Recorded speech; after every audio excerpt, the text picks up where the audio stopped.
Welcome back. In this video, we're going to talk about the goddess Saraswati. And Saraswati is the female counterpart of Brahma.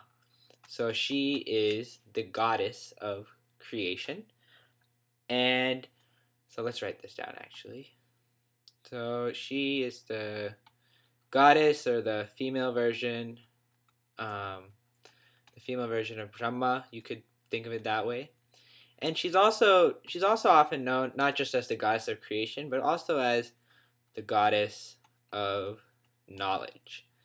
And these two do connect because in order to create, you have to have knowledge. So that's usually how Saraswati is perceived, the goddess of knowledge and also goddess of creation, because for creation you need knowledge. She's also known as goddess of music, arts, but again, these are all part of this concept of knowledge. And some interesting symbolism is, well, first let's look at what she's actually pretty similar to Brahma in the sense that she does have 4 arms. So in this arm right here, she has a rosary. In this one right here, she's holding the Vedas. And in these 2 arms here, she is playing the sitar, which is a musical instrument, Indian musical instrument. So what we see is the rosary, the Vedas, and, music. And these 2, actually, rosary and Vedas, we saw in Brahma as well. So only really main difference here is that she is sort of emphasizing more this aspect of knowledge. So usually, actually, Brahma is seen as like the main creator, main goddess or main god of creation, and Saraswati is also seen as goddess of creation, but she's really more seen as goddess of knowledge. So she's worshipped more by students, especially who need that knowledge before their very treacherous exam that they want to take. Teachers, scientists, musicians, anyone who is looking for knowledge, they come to Saraswati. And another interesting aspect to note is the swan right here. And so let's write this down. The swan. The swan is said to be able to distinguish between pure milk and milk that is mixed with water. And the reason that's symbolic, the reason I said that is, because the swan is able to do so, the swan has really good judgment and sort of symbolizes the ability to distinguish or the ability to discriminate what is good and what's bad. So we can say the swan equals a symbol for symbol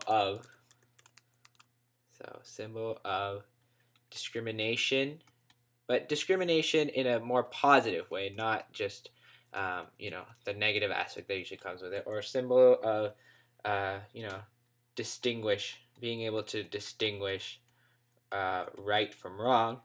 And the reason this is a very important aspect is because Saraswati recognizes that knowledge is a great thing to pursue. However, if that knowledge is pursued with wrong intentions, then that knowledge can be destructive. Because, we've all heard the saying that knowledge is power.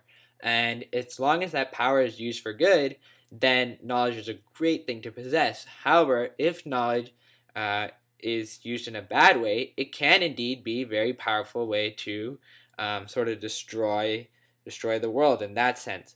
So while Saraswati encourages knowledge, she also encourages that people need to embody the qualities of a swan, or being able to distinguish good, or no, let's not say good, let's say being able to distinguish right and wrong,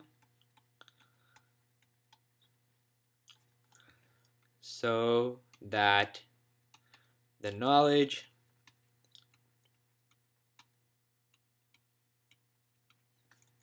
can be put to good use.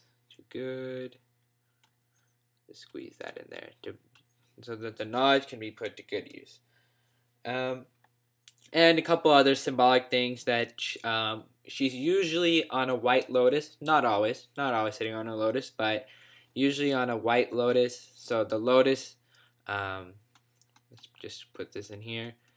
White lotus. The lotus is again symbolizing this creational aspect that she is emerging from the lotus. That there's a creation going on. White is the symbol of purity.